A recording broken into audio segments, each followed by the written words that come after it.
5월에는 꽤 많은 법정 기념일이 있습니다. 가족과 관련된 기념일이 많아서 5월을 가정의 달이라고 부릅니다. 1일이 근로자의 날, 5일이 어린이날, 8일 어버이날, 10일은 또 유권자의 날입니다. 11일은 입양의 날입니다. 15일은 스승의 날이고 17일 셋째 월요일은 성년의 날입니다. 그리고 18일은 5.18 민주화 운동 기념일, 19일, 그러니까 올해는 5월 19일입니다. 4월 초팔일 스카탄신일, 그리고 31일은 바다의 날입니다. 이 시점에서 퀴즈 하나 나갑니다. 5월에 있는 기념일 중에 제가 언급하지 않았던 날이 하나 있습니다. 혹시 무엇일까요? 네? 네, 부부의 날. 역시 부부의 날입니다. 오늘 말씀의 제목을 딱 보고 본문을 딱 보고 그냥 딱 찍었는데 맞았지 않나 그런 생각이 듭니다. 부부의 날입니다.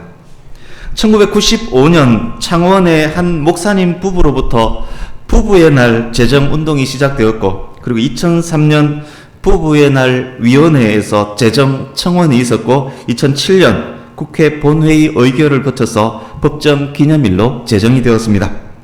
그런데 왜 21일일까요? 잘 아시겠지만 이는 둘이란 뜻입니다. 둘이 만나서 하나가 된 날. 둘이 만나서 하나가 되었기 때문에 가정의 달 21일이 부부의 날인 것입니다. 둘이 만나서 된 하나, 이것은 성경에서 차용한 것입니다. 우리 주보 오른쪽 하단에 있는 창세기 말씀 같이 한번 읽어보겠습니다. 창세기 2장 22절에서 25절 같이 읽습니다. 시작. 여호와 하나님이 아담에게서 취하신 그 갈빗대로 여자를 만드시고 그를 아담에게로 이끌어 오시니, 아담이 이르되 이는 내 뼈 중에 뼈요 살 중에 살이라. 이것을 남자에게서 취하였은즉 여자라 부르리라 하니라.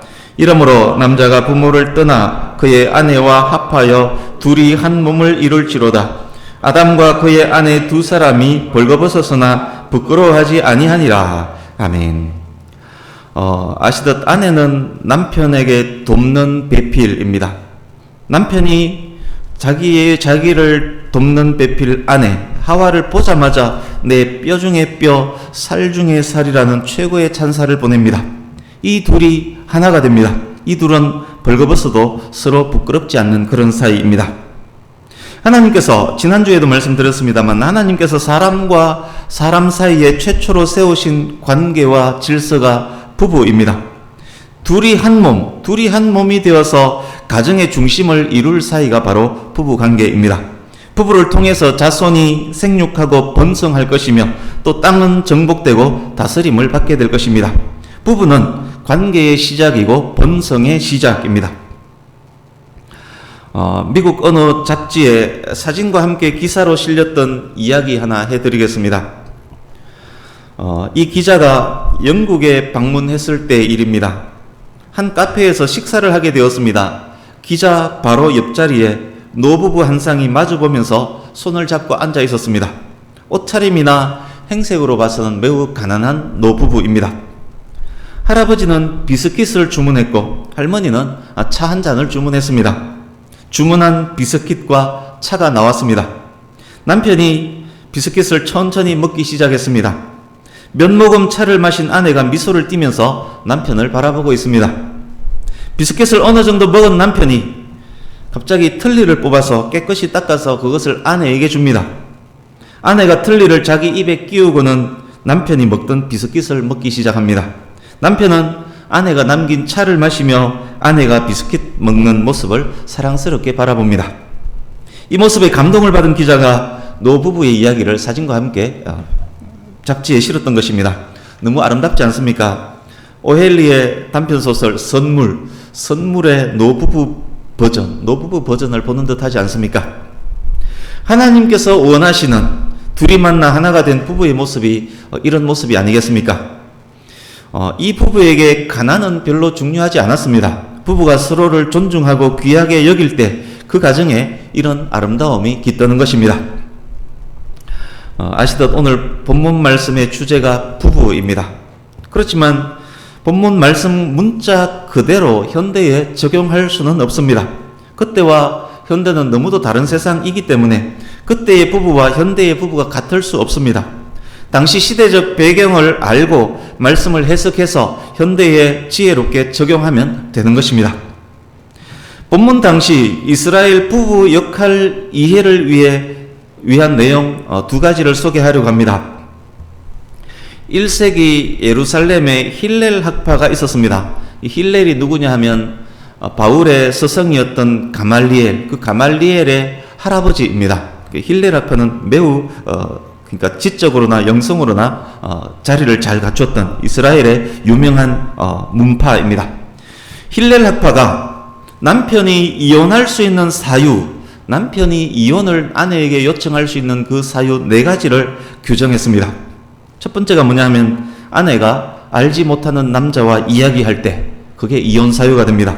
두 번째, 아내가 음식을 태울 때, 여러분 잘못하면 이혼당합니다. 아내가 음식 태울 때 그게 이혼 사유입니다. 세 번째, 계획에 물렸는데 아내가 즉각적으로 치료해 주지 않을 때, 너무 웃기지 않습니까? 계획에 물렸는데 아내가 어이구 어쩝니까 그러면서 뛰어나와서 즉각 치료해 주지 않으면 그게 이혼 사유가 됩니다. 네 번째, 다른 집 아내보다 매력이 없다고 느껴질 때 내 아내가 옆집 아내보다 이쁘지 않으면 그게 이혼 사유가 되었다는 이야기입니다. 이런 사유로도 이혼이 가능했던 남성 중심의 사회가 오늘 본문의 배경입니다. 그렇기 때문에 똑같이 적용하기에는 무리가 있습니다. 유대인의 정신적 지주 역할을 해온 책 중에 하나가 탈무드입니다. 탈무드에서는 남편이 아내에게 해야 할 일들에 대해서 이렇게 기록합니다. 매일 2차례의 충분한 빵을 공급할 것, 요리와 등잔불을 위해서 기름을 충분히 공급할 것, 음식을 위한 땔감을 충분히 줄 것, 포도주와 과일, 야채를 줄 것, 안식일에는 3차례 음식을 준비할 수 있게 공급할 것, 생선과 고기를 공급할 것, 매주 아내를 위해서 은전 하나씩 줄 것, 아내를 위해서 옷을 마련해 줄 것, 옷은 철을 따라 한 벌씩 줄 것, 모자, 벨트, 세켤레 신발, 세켤레는 3대 절기 때 예루살렘으로 가야 되기 때문에 세켤레가 필요했나 봅니다. 세켤레 신발을 줄 것, 보습과 향수도 아내에게 선물로 줄 것. 이게 탈무드에 기록된 남편이 아내에게 해야 될 역할입니다. 남성 중심의 사회이지만 남편에 대한 책임 또한 매우 큼을 잘 알 수 있습니다. 그때와 현대에 많이 다른 배경을 갖고 있지만 부부의 역할이라는 큰 맥락에서는 오늘날과 큰 차이도 없음을 또한 확인할 수 있습니다. 그때나 지금이나 기본적 동일함이 있는 이유 무엇일까요? 그것은 하나님께서 창조 때 부여하신 원칙과 질서, 죄의 결과 남편과 아내에게 부과된 짐, 그것과 관련이 있습니다. 하나님께서 아내 하와에게 이렇게 말씀하셨습니다. 타락한 이후 아내 하와에게 이렇게 말씀하셨습니다. 내가 네게 임신하는 고통을 더할 것이다. 너는 고통을 겪으며 자식을 낳을 것이다. 네가 남편을 지배하려고 해도 남편이 너를 다스릴 것이다. 남편 아담에게는 이렇게 말씀하셨습니다. 네가 죽는 날까지 수고해야만 땅에서 나는 것을 먹을 수 있을 것이다. 너는 죽을 때까지 얼굴에 땀을 흘려야 먹고 살 수 있다. 이 질서가 반영된 것이 본문 당시 이스라엘 부부 관계일 뿐만 아니라 인류 역사 전체 모든 부부의 기본적 관계입니다. 시대가 변함에 따라서 세부적 차원의 변화는 있겠지만 기본은 이 틀 위에 있습니다. 하나님께서 창조 때 부여하신 질서, 범죄한 인간에게 추가된 짐, 이 기본 틀 위에서 바른 부부 관계는 어떤 것일까요? 둘이 한 몸이 되어 살아가는 부부는 어떤 부부여야 할까요? 성도는 어떤 부부 관계를 유지해야 할까요? 그 답을 본문 말씀을 통해서 알아보려고 합니다. 주제가 부부이지만 부부만을 위한 말씀은 아닙니다. 홀로 되신 분일지라도, 그리고 결혼을 하지 않는 청년일지라도, 아직 학생일지라도 이 말씀을 깨달아 알고 이 말씀에 순종한다면 그 가정과 가문이 하나님께서 기뻐하시는 가정과 가문이 될 것이고, 그 가정과 가문이 더욱 빛나게 될 것이고, 그 빛을 통해서 복음도 전해지게 될 것입니다. 이제 본문으로 들어가겠습니다. 사랑하는 남편과 아내, 그리고 사랑하는 부모님, 사랑하는 자녀를 기억하시면서 집중할 수 있으면 좋겠습니다. 이 말씀이 어째서 내 부모님, 내 자녀들을 기억하면서 들어야 하는지도 생각하면 더욱 좋겠습니다. 우리 1, 2절을 한 번 더 같이 읽습니다. 1, 2절 시작. 아내들아 이와 같이 자기 남편에게 순종하라. 이는 혹 말씀을 순종하지 않는 자라도 말로 말미암지 않고 그 아내의 행실로 말미암아 구원을 받게 하려 함이니 너희의 두려워하며 정결한 행실을 봄이라. 아멘. 아내들에게 이와 같이 남편에게 순종하라 명령합니다. 이와 같이가 무슨 의미일까요? 2장 13절을 잠깐 보시겠습니까? 인간의 모든 제도를 주를 위하여 순종하라. 국가와 정부의 권위에 순종하라는 명령입니다. 순종의 동기는 주를 위하여입니다. 권세는 하나님으로부터 난 것이기 때문에 성도는 주를 위하여 정부의 권위에 순종하는 것입니다. 2장 18절도 보십시오. 사환들에게, 그러니까 하인들을 말합니다. 사환들에게 주인에게 순종하라 명령합니다. 까다로운 주인일지라도 순종하라 라고 명령합니다. 역시 주인의 권위에 대한 순종, 그것을 명령하는 것입니다. 본문 1절 이와 같이는 방금 말씀드렸던 그 두 순종과 연결이 됩니다. 하나님께서 가정에 부여하신 질서, 남편에게 부여하신 권위가 있기 때문에 그 권위와 질서에 순종하라는 명령입니다.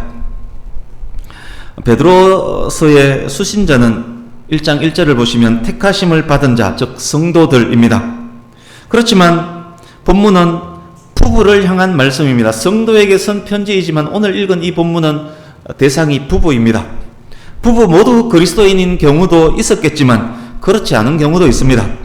남편이 먼저 믿었다면 남자 위주의 시대였기 때문에 남편 따라 아내들도 그리스도인이 되었던 경우가 많았을 것입니다. 설사 그렇지 않았다 할지라도 남편의 신앙이 아내에 의해서 핍박받는 일은 없었을 것입니다. 그러나 아내는 믿지만 남편이 믿지 않는 경우에는 상황이 달라집니다. 신앙으로 인한 핍박도 받게 될 것입니다. 1, 2절은 그런 경우에도 남편의 권위에 자발적으로 순종하라는 그런 명령입니다.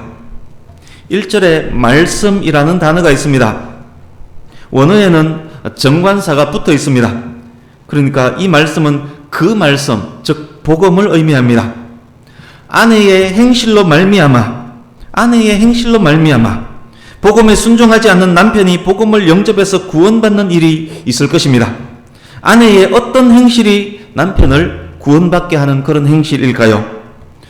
두려워하며 정결한 행실입니다.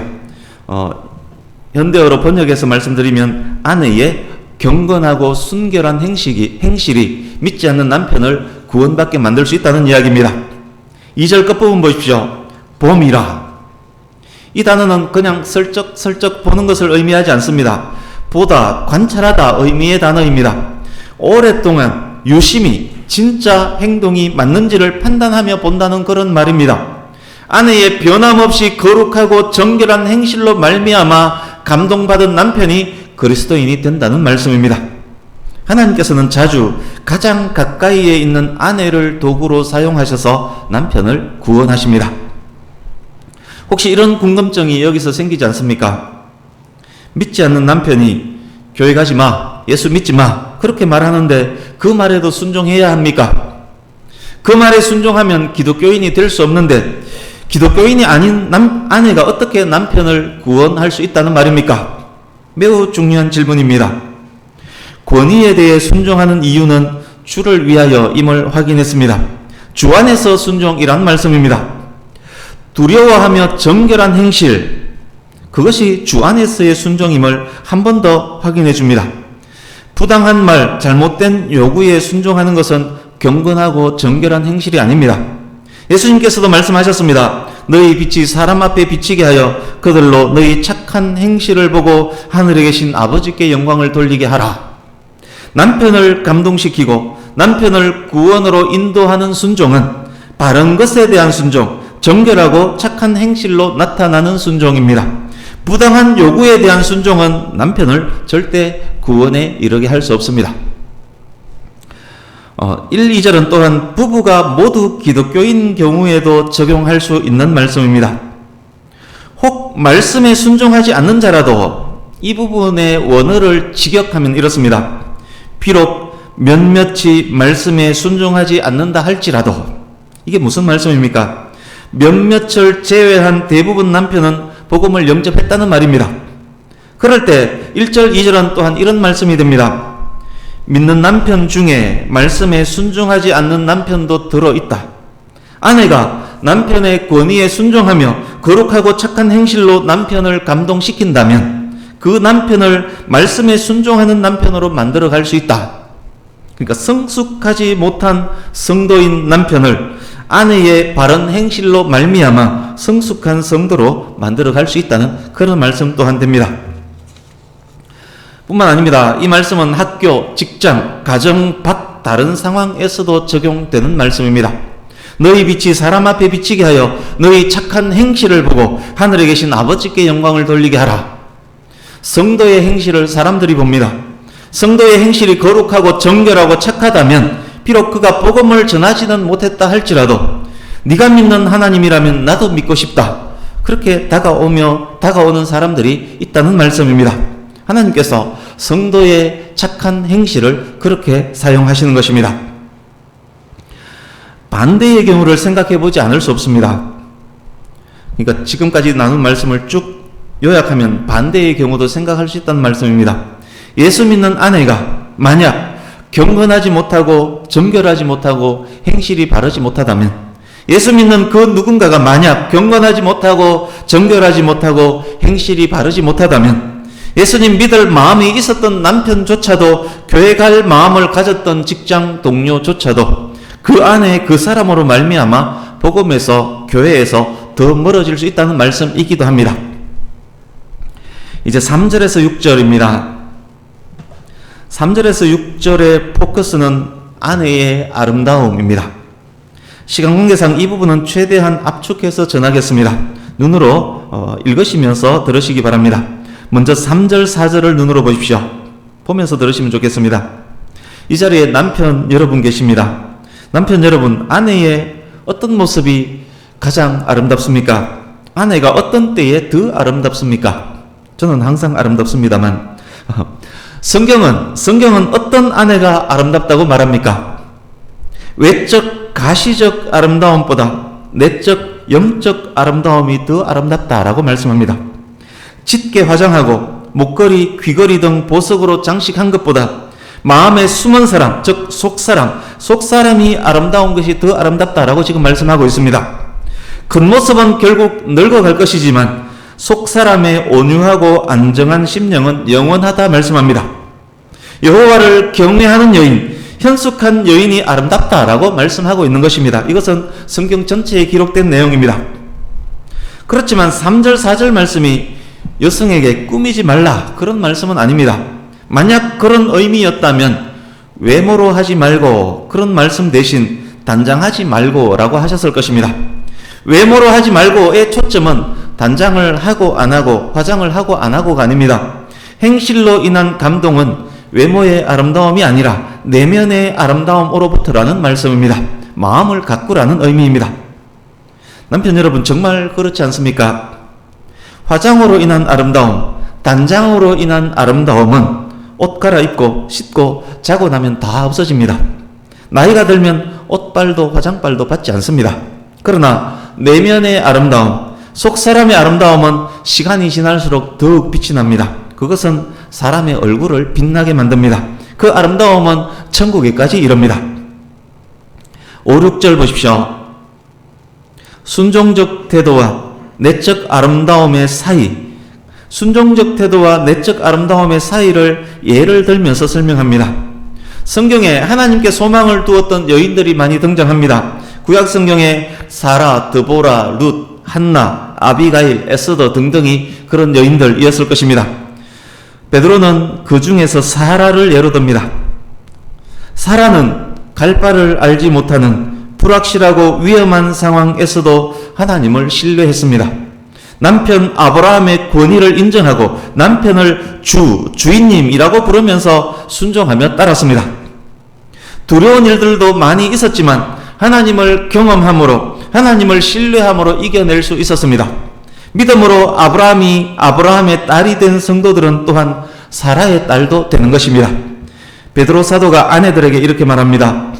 믿음의 딸들이여, 사라처럼 선을 행하고 아무 두려운 일에도 놀라지 말라. 비록 남편이 핍박할지라도 경건하고 정결하게 행하고 두려워하지 말라. 믿음의 딸들이 이미 되었기에 너희들도 사라처럼 행할 수 있다. 그렇게 말하고 있습니다. 이런 질문을 여기에서 또 할 수 있습니다. 성경에는 사라의 불순종도 기록되지 않았습니까? 약속을 믿지 못하고 하갈을 남편에게 주었고 하갈을 심하게 학대한 여자가 사라 아닙니까? 믿지 못함으로 천막 안에서 웃었으면서도 웃지 않았다고 하나님께 거짓말했던 여자가 사라 아닙니까? 그것도 닮아란 말입니까? 이렇게 질문할 수 있습니다. 그것에 대한 대답 역시 본문에 있습니다. 아내들이 닮아야 할 사라의 행동은 선을 행하고 사라의 선행과 순종입니다. 불순종을 닮아라는 말은 당연히 아닌 것입니다. 이제 7절입니다. 7절 같이 읽습니다. 7절 시작. 남편들아, 이와 같이 지식을 따라 너희 아내와 동거하고 그를 더 연약한 그릇이요 또 생명의 은혜를 함께 이어받을 자로 알아 귀히 여기라. 이는 너희 기도가 막히지 아니하게 하려 함이라. 아멘. 아내를 향한 명령이 끝나고 남편을 향한 명령이 주어집니다. 또 이런 의문을 가질 수 있습니다. 베드로 사도는 지금 남녀 차별하는 것인가? 아내를 향한 명령은 1절에서 6절까지 6개 절이나 되는데 남편에게는 겨우 1개 절이네. 왜 아내에게 부담을 더 많이 지우는데? 베드로, 너도 남자라서 그러느냐? 이런 질문 있을 수 있습니다. 그 오해는 이와 같이라는 말에 의해서 풀립니다. 1절에서 6절 그곳에 적용된 원칙 모두는 이와 같이, 기본 원칙 모두는 이와 같이 남편에게도 동일 선상에서 적용됩니다. 이와 같이 그것에 추가해서 오히려 7절이 남편에게 더 주어진 것입니다. 그래서 7절 명령은 남편을 향해서 간결하지만 강력한 명령입니다. 아내를 향해서 남편의 권위에 순종하라, 진짜 아름다운 아내가 되라를 명령했었습니다. 이제는 남편을 향해서 남편의 권위를, 하나님께서 남편에게 준 그 권위를 신중하고 바르게 사용해라, 멋진 남편이 되어라 라고 명령하고 있는 것입니다. 이제 7절을 조금 더 자세히 확인하겠습니다.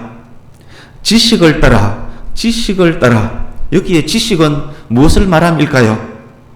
역시 7절 전체를 눈으로 보시면서 들으시기 바랍니다. 이 지식은 결혼, 부부에 관계된 하나님의 뜻을 아는 지식입니다. 아내를 종으로 하녀로 주신 것이 아니라 돕는 배필로 주신 것임을 아는 지식입니다. 아내가 신체적으로, 정서적으로 남편보다 더 연약한 그릇임을 아는 지식입니다. 남자와 여자의 다름에 대한 것을 아는 지식입니다. 아내의 심성, 성격, 능력, 목표, 욕구, 강점, 약점 등에 대해서도 아는 지식입니다. 지식을 따라, 남편이 이 지식을 잘 따르려면 그렇다면 어떻게 해야 될 것 같습니까? 하나님의 뜻 분별을 위해서 말씀 묵상하면서 연구해야 할 것입니다. 아내를 알기 위해서 눈맞춤하며 진실한 대화를 해야 할 것입니다. 연약한 그릇이기 때문에 더 쉽게 상처받을 것임도 알아야 할 것입니다. 아내를 이해하고 용납해야 할 것입니다. 더욱 아내와 동거, 함께 해야 할 것입니다. 이어지는 말씀 보십시오. 생명의 은혜를 함께 이어받을 자로 알아. 당시가 남성 위주 사회였지만 그렇다고 구원까지 남성 위주로 주어지는 것은 아닙니다. 구원은 남편이나 아내에게나 동일하게 주어집니다. 유대인이나 헬라인이나 종이나 자유인이나 남자나 여자나 다 그리스도 안에서 하나입니다. 아내도 남편과 똑같이 생명의 은혜, 구원의 은혜를 받는 사람입니다. 결혼 관계에서 남편에게 더 큰 권위가 주어져 있을지라도 아내는 여전히 영적 특권을 동일하게 누리는 사람이란 말씀입니다. 이 모든 것을, 지금까지 설명드렸던 7절 모든 것을 안다면 남편은 아내를 어떻게 대해야 합니까? 귀히 여겨라, 귀하게 여겨라. 남편은 아내를 귀하게 여겨야 합니다. 남편의 권위를, 남편에게 주어진 그 권위를 아내를 귀하게 여기는 데 사용해야 합니다. 사적인 자리뿐만 아니라 공적인 자리에서도 아내를 높여주며 친절하고 긍정적인 말을 해야 합니다. 시간과 돈을 사용함의 우선순위도 아내에게 두어야 합니다. 아내를 귀하게 여기는 것은 곧 남편 자신을 귀하게 여기는 것입니다. 왜냐? 부부는 한 몸이기 때문입니다. 여기서 짚고 넘어가야 할 것 역시 하나 있습니다. 아까 남편을 향한 아내의 순종이 잘못된 요구에 대한 순종까지는 아님을 확인했습니다. 남편의 아내의 귀하게 여김도 마찬가지입니다. 아내를 너무도 귀하게 여겨서 귀한 아내에게 다이아 목걸이를 선물하기 위해서 언행을 틀었습니다. 그것이 진짜 아내를 귀히 여기는 것 맞습니까? 남편의 아내 사랑이 죄의 구실이 되거나 죄짓기 위한 핑계가 되어서는 안 된다는 말씀입니다. 이어지는 말씀, 이는 기도가 막히지 않게 함이라. 베드로 사도가 마지막으로 남편을 향한 위로와 권고의 메시지를 날립니다. 또한 경고의 메시지이기도 합니다. 아내를 이해하고 사랑하는 방식으로 살지 않을 때, 부부가 한 몸으로 살지 않을 때 하나님께서 하나님과 남편 된 자와의 관계를 차단해버릴 수 있다라고 말씀하십니다. 몸의 건강을 위해 기도하는 사람이, 자기 몸의 건강을 위해서 매일 기도하는 어떤 사람이 몸에 해로운 것을 즐긴다면, 술, 담배 막 피워대고 막 들이붓는다면 하나님께서 그의 기도를 들으시겠습니까? 자신의 몸을 위해 기도하는 어떤 사람이 자신의 몸인 아내를 귀히 여기지 않는다면 그의 기도를 하나님께서 들으시겠습니까? 아내를 멸시하며 영적으로 황폐한 사람의 기도를 들으시지 않을 것입니다. 듣기 이전에 그런 사람들은 사실 기도가 잘 안 될 것입니다. 이는 기도가 막히지 않게 함이라. 또한 무슨 의미입니까? 부부가 한 몸으로 사랑하며 살 때 하나님과도 원활한 교제가 된다는 말씀입니다. 아내를 귀히 여기며 사랑하는 아내를 귀히 여기면서 사랑하는 신실한 가장, 그 가장의 기도를 하나님께서 들으신다는 말씀입니다. 이제 말씀을 마무리해 가겠습니다. 지난 주일을 어버이 주일로 지켰었습니다. 지지난 주일은 어린이 주일로 지켰습니다. 부모님과, 그러니까 어버이 주일과 어린이 주일, 부모님과 자녀 사이에 부부가 있습니다. 부부가 기본이고 부부가 중심입니다. 기본과 중심이 탄탄하면 아래로 위로의 관계도 탄탄해집니다. 어떤 신실한 그리스도인 부부가 있습니다. 아내는 남편의 권위에 순종하며 내적인 아름다움을 추구하며 정결하고 착한 행실로 살아갑니다. 남편은 아내를 잘 알고 더욱 함께하며 더욱 귀하게 여깁니다. 이 둘은 한 몸입니다. 이 부부에게 노부모님들이 계십니다. 시부모님, 친정부모님, 그리고 부모님과 장인, 장모님이 계십니다. 여러분, 노부부 사돈들은 어떤 자녀들에게서 효도를 받을 수 있겠습니까? 매일 부부 싸움하는 자녀들로부터 이겠습니까? 아니면 부부가 한 몸이 되어서 아끼고 사랑하는 자녀들로부터 이겠습니까? 부부 관계가 좋은 자녀가 부모님께도 효도하는 것입니다. 효도하는 이 부부는 땅에서 잘 되는 복, 장수하는 복까지 누리게 될 것입니다. 이 부부는 장수하면서 틀니까지 함께 설 수 있는 다정한 노부부가 될 것입니다. 이 부부에게 자녀들이 있습니다. 여러분, 이 부부는 주의 훈계로 자기 자녀들을 양육하지 않겠습니까? 이 부부의 자녀들은 가정을 이 땅의 천국으로 여기지 않겠습니까? 이 부부를 부모님으로 둔 자녀들이 삐뚤어진 마음을 가질 수 있겠습니까? 이 가정의 자녀들이 어른이 되어 결혼을 하면 또한 자기 부모님을 닮지 않겠습니까? 가정의 복은 대를 잇지 않겠습니까? 가정 문제, 노인 문제, 청소년 문제 해결의 근본 열쇠 또한 이 본문 안에 있는 것입니다. 가정의 모든 문제 또한 이 본문에 순종할 때 해결되는 것입니다. 하나님을 두려워하며 정결한 행실로 사람을 감동시키며 서로가 서로를 존중하며 서로가 서로를 귀하게 여기는 부부, 이 부부는 서로가 서로에게 큰 힘이 됩니다. 이 부부가 기도할 때 기도에 능력이 있습니다. 이 부부가 부모님을 위해, 자녀들을 위해 기도할 때 하나님께서 들으십니다. 이 부부가 기도할 때 분별의 지혜가 주어집니다. 분별함으로 서로가 서로에게 지혜로운 조언과 충고를 할 수 있습니다. 서로를 향한 한마디 말이 세상의 그 어떤 것보다 큰 힘이 됩니다. 모두가 no 하며 반대하더라도 남편이 yes 할 때, 아내가 yes 할 때 그 한마디로 힘을 내며 전진할 수 있습니다. 모두가 yes 하면서 유혹할지라도 남편이 no 할 때, 아내가 no 할 때 거기서 멈추는 것입니다. 이 부분은 어떤 역경, 난관이 닥칠지라도 이겨낼 수 있습니다. 이런 부부가 참으로 복된 부부입니다. 이 부부가 가정과 가문의 복이 됩니다. 미혼 남녀에게 그리고 아직 어린 학생들에게도 권면의 말씀을 드립니다. 그리스도 안에서의 결혼은 이토록 중요한 것입니다. 여호와를 경외하는 지혜로운 배우자를 만나는 것, 그토록 귀한 것입니다. 금수저를 물고 나온 어떤 이가 대대로 누리게 될 복보다 여호와를 경외하는 배우자를 만나서 주 안에서 서로 순종하며 서로 귀히 여기며 사는 것이 만배나 더 귀한 복입니다. 그러니 지금부터라도 중고등학생일지라도 초등학생일지라도 지금부터라도 장래의 배우자를 위해서 매일매일 기도할 수 있기를 바랍니다. 그 기도가 여러분 가정과 가문을 위한 최상의 기도가 될 것입니다. 말씀을 마칩니다. 저와 여러분 모두가 오늘 말씀 나누었던 이런 부부가 되기를 원합니다. 저와 여러분의 부모님들이 우리들을 통해 참 효도를 받으시기를 원합니다. 우리의 자녀들이 부모님이 있는 그 가정을 천국으로 여길 수 있기를 원합니다. 우리의 자녀들 또한 그런 복된 가정 이루어 가기를 원합니다. 저와 여러분의 가정과 가문이 대대손손 하나님의 영광을 나타내는 가정, 가문이 될 수 있기를 예수님 이름으로 축복합니다. 그 시작을 부부가 기본이 되고 중심이 되어서 시작하는 것입니다. 기도하겠습니다.